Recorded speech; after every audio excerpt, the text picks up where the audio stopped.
Hello everyone, how's it going? So episode 7, season 4 of The Boys comes out this week. I really like the previous episode, so hopefully they can keep the momentum. So let's watch the trailer. It's only 30 seconds and we'll pick out whatever, if it's good or not. Perhaps. Merry Christmas, A-Train. Oh, Merry Christmas, Ryan. God, I'm going to enjoy this so much.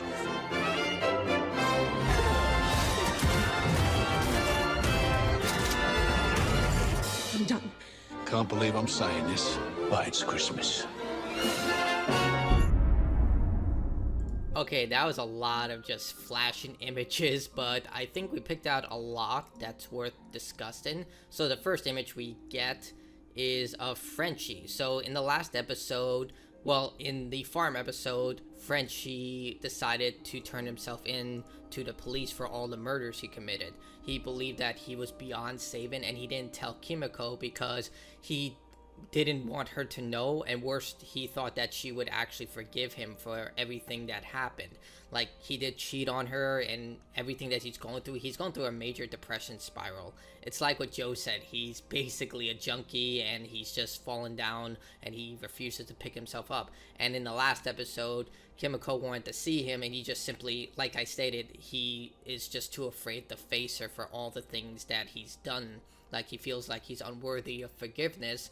But yeah, not exactly a good sign, but Kimiko is willing to wait as long as she has to. The police officer is very nice, all things considered, but she literally just says, I have nowhere else to go, saying that Frenchie is like her home. He's been there since the beginning. He helped her through her own pit, and I think she just wants to help him through the same thing. So let's go a little further. We see they're playing music, which I don't think they would do in a police cell, and you would assume that Kimiko would try and break him out, but he went there voluntarily. So my guess is that something else has happened here. Maybe he's in his mind. Maybe he has drugs on him and he took it and he's hallucinating. Maybe that's it, but we'll get more into that. I'm going to go scene by scene. So here we see them running downstairs, and I assume this is complementary to the fight scene where we see Black Noir fighting Butcher and Starlight fighting the Deep. So we can see they're going down the stair. Oh wait, one person is going up. No, they're all going down. I think that's Huey on the right side. Definitely Butcher and Starlight. So they're going down and they're looking. Oh, we saw that Starlight was looking down at something. So are they anticipating something coming down? Is that Joe up there? Like, we realized in the last episode, one of the big revelations is that Joe isn't real. He died and Butcher didn't save him. And it's acting like his mind has basically become fractured. His wife serves as his angel and Joe serves as his devil. Joe being the more radical Billy Butcher, where he wants to kill all soups, and his wife serving as his angel, trying to save Ryan at all costs because he has developed relationships with Soup, not just Ryan, but Kimiko, Starlight. He doesn't want them all to die, whereas the other half of him says, no, this is what you want them all to die because I know you. I'm you. I'm your old self. So we go down here and we see Ashley is drinking and looking at someone very, worried. I think this might be A-Train because we see later on she's like, I'm done. I think that this is her breaking point. We saw that she wants to leave Vought, but after what Homelander did to, God, I forgot her name. We're just going to call her Almond Joy Girl. Almond Joy Girl was immediately lasered by Homelander because he was that petty, and she's afraid Homelander will do the same. I mean, he's killed for less. Let's just put it out there. He can kill someone, and no one's going to care because he's the Homelander, and he can do whatever the fuck he wants. But at his core, he runs Vought, he has all the power, and it's like, maybe, I think this is A-Train, because that's the only other person I can think of. Tech Knight is dead, so it can't be him. So we see Butcher's drinking as well, as always. Mother Milk, I think in this scene, he's calling his wife, because we're seeing that they're starting to recuperate their relationship, and they're trying, it seems that he's trying to be there more often, because he realizes his daughter is the one that matters most of all. He's moved on from Soldier Boy, and even though he still wants to make sure that Homelander's plan doesn't come into fruition, he's putting his daughter first, whereas before he was putting Soldier Boy and his revenge first. Now he's putting his daughter first, and his ex-wife first. Like, it's clear like they still love each other. She still loves him dearly, but she understood why they couldn't be together. She couldn't bring their family into this war, and that was always the key factor, that he would still be a part of his daughter's life, but that life with the boys could not mix. And now in this situation, I feel like he's starting to just realize that he's better off being with his family. He wants to be there for his daughter, because we see his daughter is becoming a little more aggressive and agitated. She needs him in her life. You see here a puppet show. I think this might be a callback to the Gen V episode, but I think this is a holiday special run by Vought just for the sake of publicity. Or, you know, I'm just like, the way it just is placed with Ryan there, I feel like this is just a Vought promotion. Because even though Ryan doesn't want to do these shows and doesn't want to do all this fake stuff, maybe he decided to do this. I don't know, because this just seems too, like, if Ryan wasn't there, I would say yes, it's a Gen V callback, but because Ryan is there, I don't think so. So we go here, we see Homelander is becoming more, like, just unhinged over time. Like, he doesn't know who the leak is. He was about to kill Firecracker. I think he was 100% about to kill Firecracker right there, but he's becoming more unhinged, especially after Victoria saved him from looking like an absolute idiot, and he's on the verge of just collapsing at this point mentally. We see here that A-Train is taking a picture. He's basically become an official member of the boys, undercover, double agent. He's far too deep. Like, Billy will absolutely use this blackmail information no matter what. But at its core, we also see that A-Train is trying to turn over a new leaf. I just hope they don't Jamie Lannister this guy. Like, he's doing such a good job. He's right now one of my favorite characters, despite what he did to Robin. Like, it takes a lot to turn one of the more hated characters into a series, into this, and I feel like he is starting to become better for himself. Like, he wants to be the hero. We saw that kid who just looked at him after he did something heroic, and it's just starting to turn him. Not to mention, he wants to look like a hero to his nephews, and he also wants to try and repair his relationship with his brother and his community. We see here Billy is right here, maybe Kimiko is sneaking into jail. Like, we see, like, she's hiding. Maybe that's what's happening.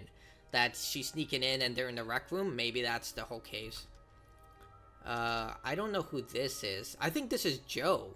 Like, his eyes are going very wide. Like, I think the background here, the reflection of his eyes are the boys' HQ. It's just, I think this might be Joe taking control of Billy, because we see later on in the trailer that Black Noir is fighting Billy, and of course he doesn't stand a chance against Black Noir too. Even though he's not really Black Noir, he's still a soup and very powerful, and he can fly, so there's also that stuff. And we see the Deepest fight in Starlight, and they have a history with her essaying her trying to say that he is trying to find forgiveness. We all know that was a ploy, and now reclaiming his whole godlike complex because of Sister Sage manipulating him.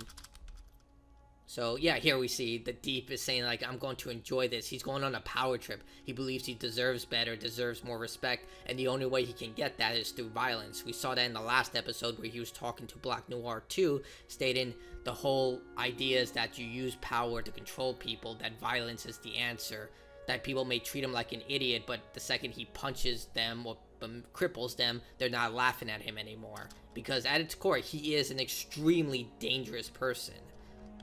So we see here, and right here, this, I think she snuck in, because we see a power generator in the back. The other option is that she did break him out by force, and now they're in hiding, and he's trying to talk to her, because there's no choice at this point. If she broke him out and forced him out, now this is their chance to really talk things out.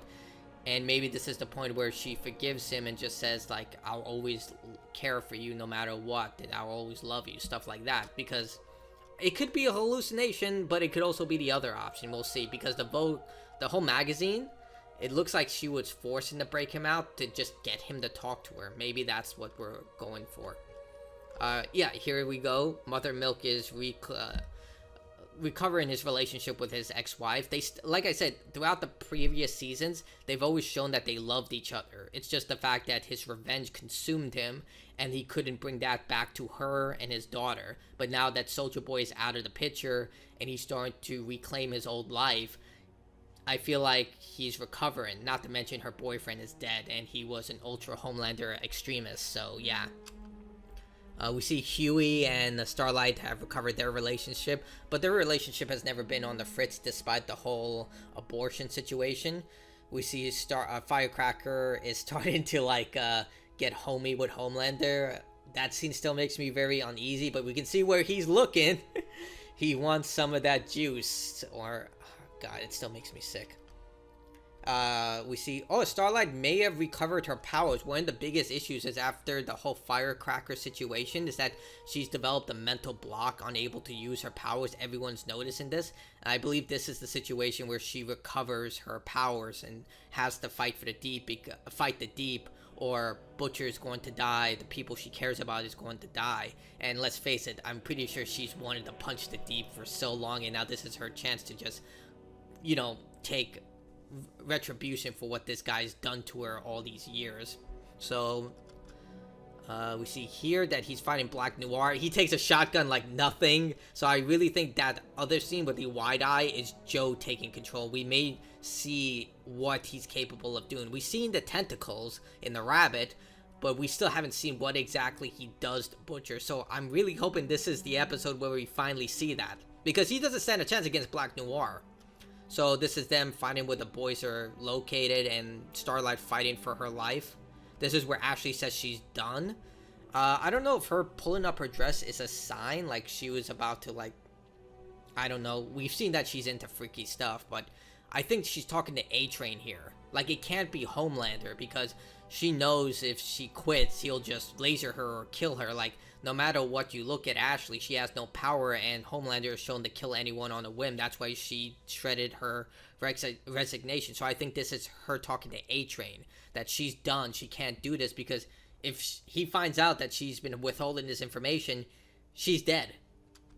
So we see that this is the scene I don't get. Like, okay, we see Homelander. Let's see here. Ashley saying, I'm done. We see Annie is running away. This is likely from the boys' HQ. Now here, we see Homelander is like so, like, joyed, like relaxed that he's killed someone. I don't know who this could be. Like, there's not a lot of blood on his face. This could either be Ashley or it could be Firecracker. It could be one of those two. Like, that's what I'm hedging my bets on. Either Firecracker or Ashley, or it could be A-Train. Like, he could have found that the leak is A-Train, and just like he's finally found the leak, he took control and he killed A-Train. That could be a situation. And honestly, if they make a fight scene between Homelander and A-Train where he's just like, F you, I'm done doing this, I'm done killing people. He's like, I've done horrible things, but this is too far, and if I'm gonna die, I'm gonna die on my feet. Like, that would be so cool. I would love a fight scene between A-Train and Homelander. We'll finally see if Homelander is as fast as A-Train, or if he's capable of holding his own. And here we see, I think this is just the next part of that scene where he's looking at her breast. We see here Christmas, Ryan's alone, and there are a lot of presents there. We see a bike in the background, like he's like 5 years old. Like, we see two bikes actually, one on the right and one on the left. So I feel like Homelander just bought him a bunch of gifts, but he's not present. And based on what we learned about his relationship with his mother, likely Christmas was a big deal. She was really really involved in his life, like to the point that it was a little uncomfortable. She told him what to read, what to watch. Like, his entire personality was simply based on whatever she allowed him to consume. But again, she did give him empathy and a lot of stuff, but she was really controlling in a lot of ways. That's the way I saw it. But here, like, it could seem that Homelander should be here trying to, be there for Ryan. He's always been there for him, and that, like, he's in all the scenes we've seen him, that he's been with Ryan a lot of the time, talking to him, trying to, well, turn him into him. But I don't know if this is like an opening scene, or maybe this is a scene where Ryan is neglected in Christmas by Homelander, So we'll see one or the other, but I think I'm leaning towards the part where he's neglected because he's just overwhelmed with finding the leak. And we see here, and is that Black Noir in the back? I think this is the beginning of the fight scene where they find out where the boys are stationed, and now this is the beginning of the fight. And I think that's it. Yeah, so I think what's going to happen here is that they're going to find the boys. Black Noir 2 and the Deep are going to try and kill Annie and Billy while they fend them off to make sure Huey has enough time to escape. Joe's going to take control and kill Black Noir 2, and Annie may severely hurt the Deep, forcing him to retreat. As for A-Train, I think that he's either going to die here, or he's going to have to leave Vought completely and go into hiding, because at this point, Ashley is just not going to have it. She's on the brink of, like, a breakdown. We already saw that she was losing her hair. I don't know if it's grown back or not, ever since she's kind of indulged in those sexual, like, gratifications. Or it could be that Ashley dies and Homelander simply kills her and believes he plugged up the leak. But that's how I see it. Oh, wow, this reaction was very long for 30 seconds. Anyway, I can't wait to watch this. I will be doing a review for this the second it drops after I watch it. Maybe a couple of times if it's good. But tell me what you think in the comments below. Like, dislike, your choice. Bye.